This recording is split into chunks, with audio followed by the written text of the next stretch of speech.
E aí pessoal do Mundo Feed, tudo bem? Mais um Café com Fertilidade.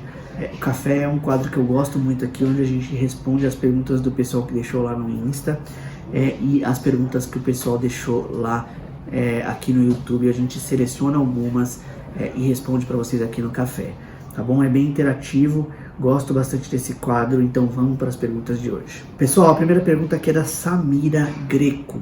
Samira, muito obrigado pela pergunta e doutor, eu fiz uma histeroscopia cirúrgica e no laudo acusou endocervicite.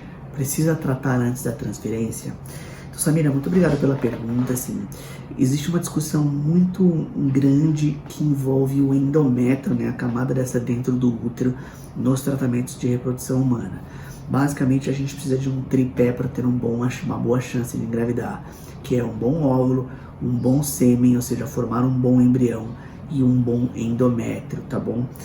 E neste bom endométrio a gente está cada vez mais ali colocando algumas situações que estão ligadas ao aumento da taxa de gravidez. Uma delas que a gente realmente não sabe ao certo ainda são as endometrites. Então, basicamente, a gente olha a espessura dele, existem exames que olham a parte funcional, a expressão gênica, existem exames que você olha se existe alguma coisa colada ou não, que é a histeroscopia, que é essa que você fez, e existe o capítulo das endometrites. Basicamente, existem dois quadros da endometrite. O primeiro é a endometrite infecciosa, que ela é caracterizada ali por micropólipos, vários pólipos pequenininhos e algumas bactérias que podem comprometer ali o endométrio, tá? Na endometrite infecciosa, basicamente a gente pesquisa 5 coisas, que é o micoplasma, o ureaplasma, a clamídia, a neisseria e a tricomonas. Esses 5 bichinhos, se eles estão positivos, devem ser tratados, tá bom? Então, a endometrite infecciosa, ela deve ser tratada. A endometrite imunológica, esta que é um capítulo que está sendo cada vez mais estudado.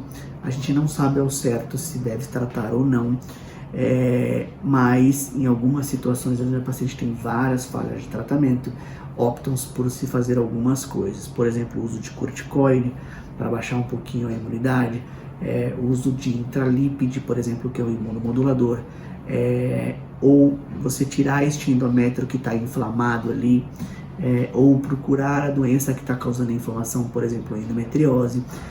Todas essas coisas que eu disse para vocês aqui, não existe muita evidência de que isso faça realmente efeito, tá bom? A gente acaba usando em algumas pacientes que não tem o que a gente propor ali além das coisas tradicionais, e aí fica a cargo da paciente se ela gostaria de fazer ou não.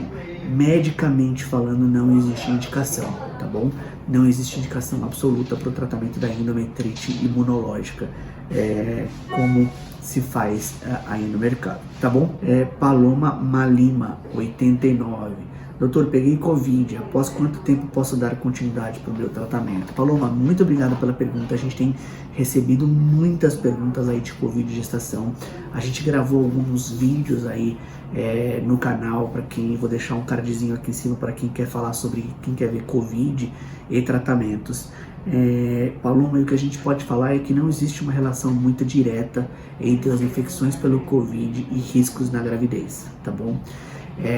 Então a gente, por exemplo, descobriu que está grávida e vacinou, continua a gestação, pegou na gravidez, continua a gestação, usa Clexane. Então essas relações de Covid com a gravidez, elas devem ser seguidas em frente. Então tem toda uma orientação, inclusive da FIGO, para vacinar pacientes grávidas que pegaram Covid. Se você pegou Covid durante o tratamento, esse sim deve ser postergado, porque você pode escolher transferir o mês seguinte, tá? Então qualquer tipo de infecção, por exemplo, que as pacientes peguem durante o preparo de endométrio, a gente sempre cancela o preparo e tenta fazer no mês seguinte, tá bom? Então pegou o Covid durante o preparo ou um pouquinho depois do preparo, espere um pouquinho, não faça o preparo, tente pular uma menstruação e faça o preparo de endométrio na próxima. Não se justifica fazer um tratamento de preparo de endométrio para os pacientes que estão com algum tipo de infecção, não só pelo Covid, mas por algum outro tipo de infecção também. Então você deve esperar o próximo ciclo pelo menos, tá bom? Teve certeza que ficou bem, passou a época do Covid e na próxima menstruação você pode seguir em frente muito cuidado aí com a função pulmonar pós-Covid, que você pode ter algum tipo de sequela, se o seu caso for um caso de Covid mais grave, tá bom? Boa sorte no Covid aí, espero que você fique bem, porque não é uma doença, não é uma pandemia fácil. Bom, vamos lá, a terceira pergunta é, doutor, é da Nanda Vargas Godoy. Reversão de laqueadura. Doutor, quando fazer reversão de laqueadura? Então vamos lá, ó. A trompa da mulher, ela é um órgão que vai do útero até o ovário. E ela tem uma principal função de captar os ovos do ovário ali para gerar gestação, para o embrião voltar para o útero. Existe um tipo de cirurgia que se faz que chama laqueadura. A gente amarra essas trompas dos dois lados, que é muito parecido com a vasectomia, ou seja, é uma contracepção cirúrgica permanente, né? A paciente fica ali com a trompa amarrada por um tempo até ela entrar na menopausa, não tem prole constituída. Normalmente a gente faz essa cirurgia para as pacientes que não querem mais engravidar. Em algumas situações, a paciente fez laqueadura e se arrependeu depois e ela quer engravidar. Neste caso, existem duas principais caminhos. O primeiro é fazer fertilização in vitro.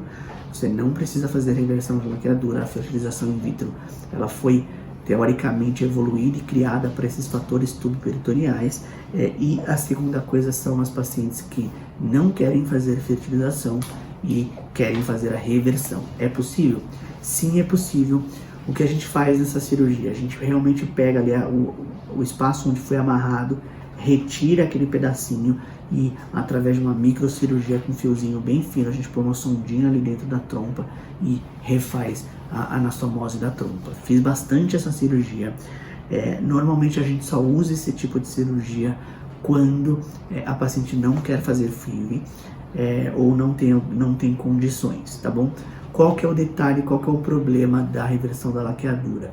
As pacientes se tornam férteis quando as coisas funcionam bem por um tempo prolongado. Então, mesmo as pacientes que reverteram a laqueadura depois vão precisar fazer algum tipo de contracepção depois da gravidez que ela teve. Normalmente as pacientes que fizeram reversão da laqueadura já tiveram filhos anteriores, laquearam, querem reverter para ter mais um filho e assim já constituírem família. Então, normalmente essas reversões são feitas para uma gestação, tá bom? Então, se você quer reverter a sua laqueadura, dá uma olhadinha, vê se realmente você não quer fazer uma fertilização, engravidar uma última vez e as coisas estão resolvidas, você não vai precisar operar de novo. Se você não tiver condições e querer fazer laqueadura, querer fazer reversão, é muito importante saber como que está a trompa um pouquinho antes da reversão, que algumas pessoas elas retiram um pedaço muito grande da trompa e não dá para voltar ao normal depois. Fechado? Então, gente, eram essas as perguntas do café de hoje. Eu espero que vocês tenham gostado. E não deixe de mandar suas perguntas aqui pra gente ir gravando e colocando aqui no canal pra vocês, tá bom? Um abração, até o próximo canal, até o próximo café.